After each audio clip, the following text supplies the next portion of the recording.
In the first quarter of 2026, Russia lost more soldiers on the battlefield than in any comparable period of this entire war. Its economy is projected to grow at just 0.8% this year, down from nearly 5% 2 years ago. Its central bank has been forced to cut interest rates from a record high of 21% because the war economy is eating itself alive. And none of that is the worst part. The worst part is what just arrived on the battlefield, what just landed in the financial system, and what is about to come next. Because what the United States and its allies have quietly assembled over the past several months is not just another aid package. It is a machine designed to make Russia's war unsustainable. Welcome to States News. If this is your first time here, subscribe and turn on notifications, because what we cover on this channel is the kind of analysis you are not getting anywhere else. We break down what is actually happening on the ground, in the air, in the economy, and in the strategic calculations that drive this war. And today, what we are about to walk through is one of the most significant convergences of military, economic, and technological pressure that any nation has faced in modern warfare. Here is what I am going to show you. First, we are going to break down the prioritized Ukraine requirements list, known as PEARL, a NATO mechanism that is now funneling up to $15 billion in American-made weapons to Ukraine, paid for entirely by European allies. Then we are going to look at what those weapons and Ukraine's own indigenous drone revolution are doing on the actual battlefield, because the Institute for the Study of War reported on April 9th that Ukraine has achieved a drone advantage over Russian forces, and even Russian Defense Minister Andrei Belousov allegedly told Putin the situation is critical. Next, we are going to examine how the European Union's 20th sanctions package is strangling Russia's financial arteries, targeting banks, cryptocurrency, and the shadow fleet that keeps Russian oil moving. And finally, we are going to connect all of this to the structural collapse unfolding inside Russia's economy, a collapse that even the Kremlin's own budget projections cannot disguise. By the end, you will understand why this is not just another chapter of the war. This may be the chapter where the math finally breaks. To understand why what is happening right now matters so much, you need to understand where things stood just 12 months ago. In early 2025, Russia appeared to have the momentum. Its forces were advancing in Donetsk Oblast, grinding forward at enormous human cost but gaining territory nonetheless. Between October 2025 and March 2026, Russian forces seized roughly 1,130 square kilometers of Ukrainian territory, according to the Institute for the Study of War. Moscow's war economy, fueled by massive state spending, had delivered GDP growth of nearly 5% in 2023 and 2024. Western sanctions appeared to be an inconvenience rather than a decisive constraint, and the political landscape was shifting. U.S. direct military aid to Ukraine had plummeted, falling by a factor of 44 compared to the peak years of 2022 to 2024, according to defense analysts. The question hanging over Kyiv was existential. If American support was drying up, who would fill the gap, and could it happen fast enough? The answer came in July 2025, when NATO launched the prioritized Ukraine requirements list initiative. PEARL is not charity. It is a transatlantic arms procurement mechanism. European NATO allies pool their money, up to $15 billion targeted for 2026 alone, and that money purchases American-made weapons systems directly from U.S. defense contractors. Patriot interceptor missiles, HIMARS rocket systems, NASAMS air defense batteries, precision-guided munitions. The weapons are produced on American assembly lines and shipped to Ukraine. By February 2026, 6 months into the program, NATO allies had already committed $4.5 billion in orders, with Norway, the Netherlands, and Germany leading the contributions. NATO Secretary General Mark Rutte confirmed in February that he was confident allies would meet the $15 billion target for the year. Now let me tell you why that matters beyond the dollar figure.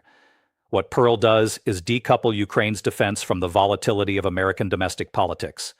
European money buys American weapons, U.S. defense industry gets contracts and jobs, Ukraine gets the systems it needs, everyone has skin in the game, and the weapons being delivered are not symbolic gestures. NATO allies have supplied around 75% of all interceptor missiles for Ukraine's Patriot batteries and 90% of the interceptors for other air defense systems through this mechanism. These are the systems that keep Ukrainian cities standing and allow the Ukrainian military to operate under the threat of Russian missile and drone barrages. Meanwhile, the Ukrainian Air Force is undergoing a transformation that would have been unimaginable 3 years ago. Ukraine now operates F-16 fighters, with approximately 30 expected for delivery in 2026. It flies French Mirage 2005F jets, with at least 6 already operational and 2 more expected by mid-year. And its pilots continue training on Western platforms across NATO countries. This is no longer a Soviet-era Air Force trying to survive. It is becoming a Western standard combat air arm capable of deep interdiction and precision strike.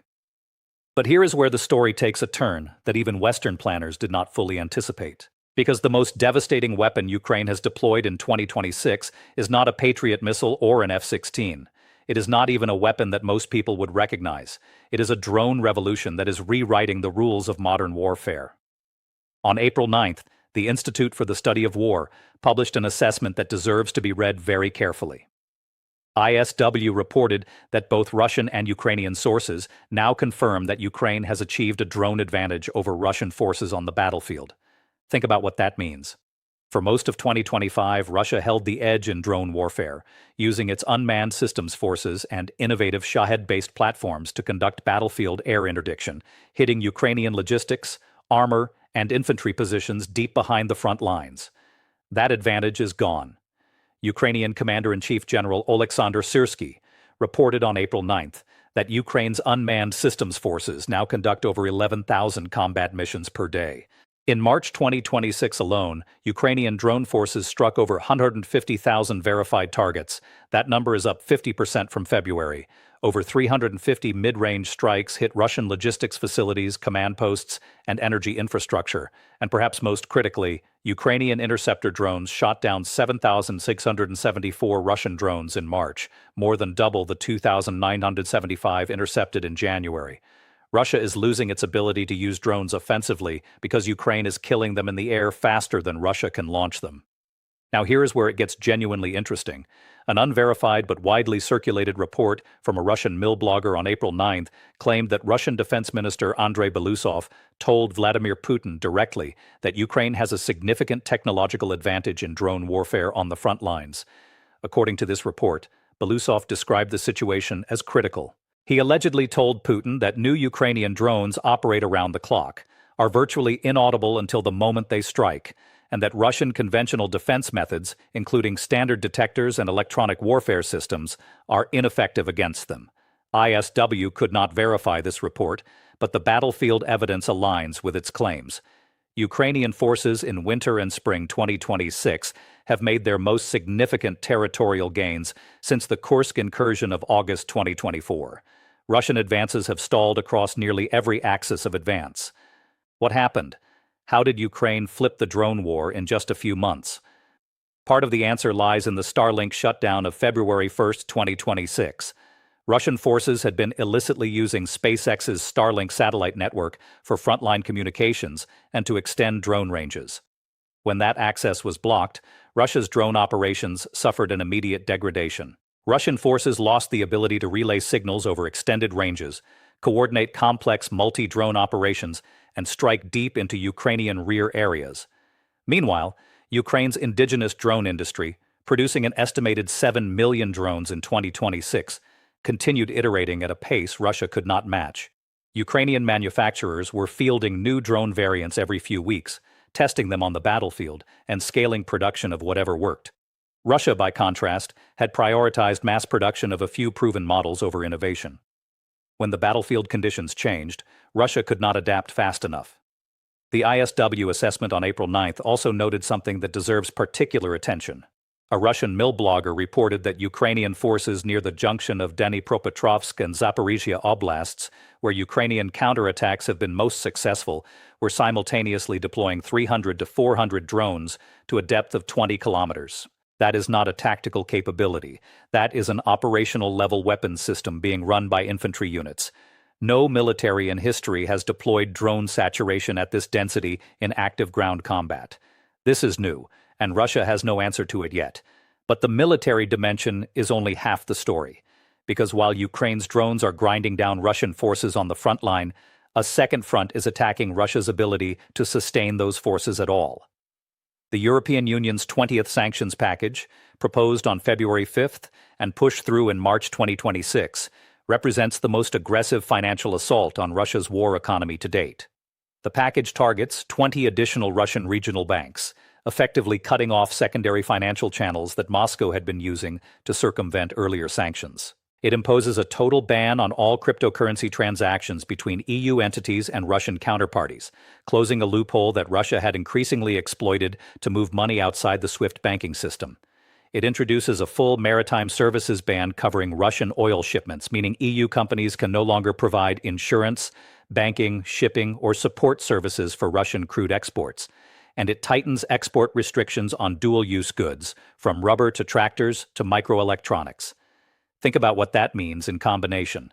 Russia's main crude oil export brand, Urals Crude, was already selling at a discount of $29 per barrel, below the Brent benchmark in February 2026. Russia's largest oil company, Rosneft, reported a 70% drop in profits in the first 9 months of 2025. The sanctions imposed on Rosneft and Lukoil that took effect in November 2025 compounded this pressure. And now the EU is going after the workarounds, the regional banks, the crypto channels, the shadow fleet tankers that kept Russian oil revenue flowing despite the price cap. The shadow fleet is particularly illuminating. Russia has assembled a fleet of aging tankers sailing under flags of convenience, countries like Cameroon, Gambia, Sierra Leone, to move oil outside the Western sanctions framework. In early April, the Kremlin took the extraordinary step of deploying the Black Sea Fleet frigate Admiral Grigorovich to physically escort 2 sanctioned tankers, the Universal and the Enigma, through the English Channel, Russian military vessels escorting oil tankers through European waters. That is not the behavior of a nation whose economy is doing fine.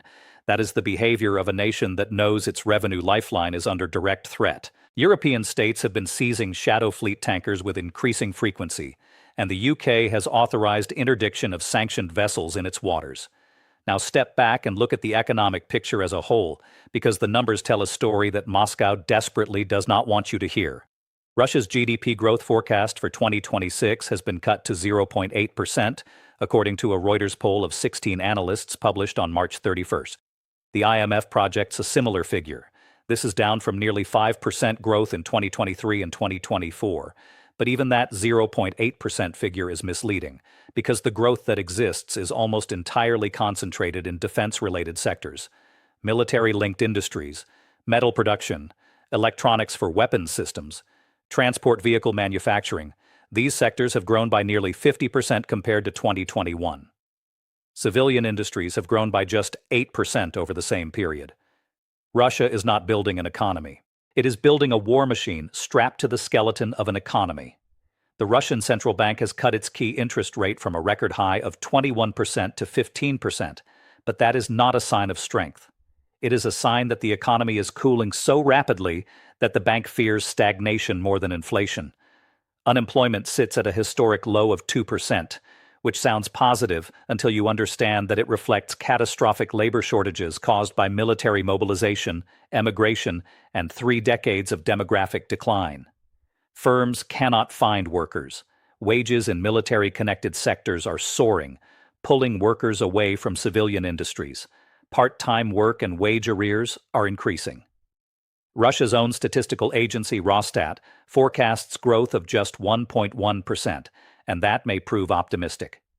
The 2026 federal budget is built on the assumption of $59 per barrel for Russian oil exports. Until the Iran conflict disrupted global markets, Russia's actual export price was well below that threshold. The budget includes a 2% increase in the value-added tax explicitly earmarked for defense spending.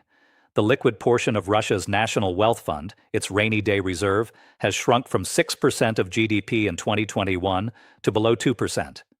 Debt servicing costs in the 2026 budget are projected to reach 9% of federal expenditure, double the level from 2021.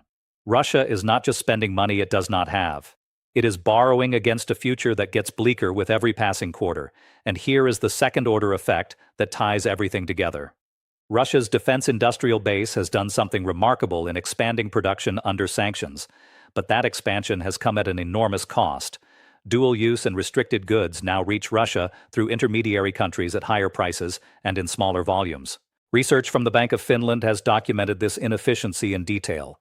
Every microchip, every ball bearing, every piece of precision tooling costs more and takes longer to arrive. Russia's annual losses of armored vehicles run at approximately 2,400 per year, while annual production capacity sits at roughly 900. The gap is being filled by pulling vehicles from Soviet-era storage depots, but those reserves are finite.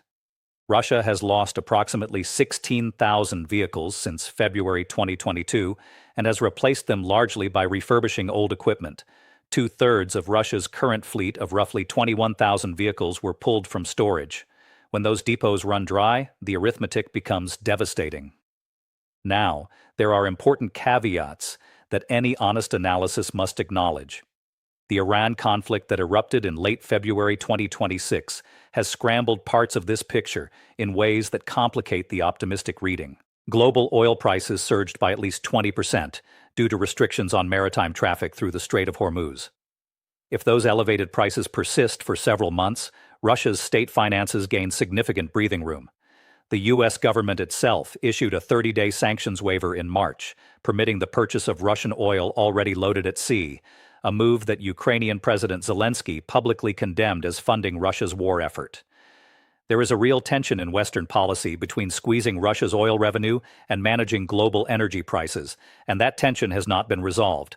Furthermore, the Pentagon has considered diverting weapons originally destined for Ukraine to the Middle East theater, including Patriot interceptor missiles ordered under the PURL program. Reuters reported in early March that the Iran conflict may draw resources away from Ukraine. If the Middle East war escalates further, the Pearl pipeline could face competition for the very systems Ukraine depends on most. Russia also retains meaningful capacity to adapt. Its debt-to-GDP ratio remains comparatively low at below 20%. State-owned banks and companies can be compelled to absorb government bonds. Unconventional financing methods, including outright money printing, cannot be ruled out. And while Ukraine's drone advantage is real and significant today, Russian Defense Minister Belousov spearheaded the drone initiatives that gave Russia superiority in 2025. He will almost certainly attempt to close the gap. Russia's Rubicon Center for Advanced Unmanned Technologies remains operational, and Russian drone innovation, while slower than Ukraine's, has not stopped. The new jet-powered Jiran 5 strike drone, first deployed in January 2026 with a 90-kilogram warhead and a range of 1,000 kilometers, demonstrates that Russia continues to develop new capabilities. So where does this leave us? Here is the synthesis that matters. What the United States and its NATO allies have constructed is not a single weapon or a single policy. It is a convergent pressure system. The PRL mechanism delivers American-made weapons paid for by European money, insulating the pipeline from U.S. domestic political volatility. Those weapons, combined with Ukraine's indigenous drone revolution, have shifted the battlefield advantage for the first time since 2024.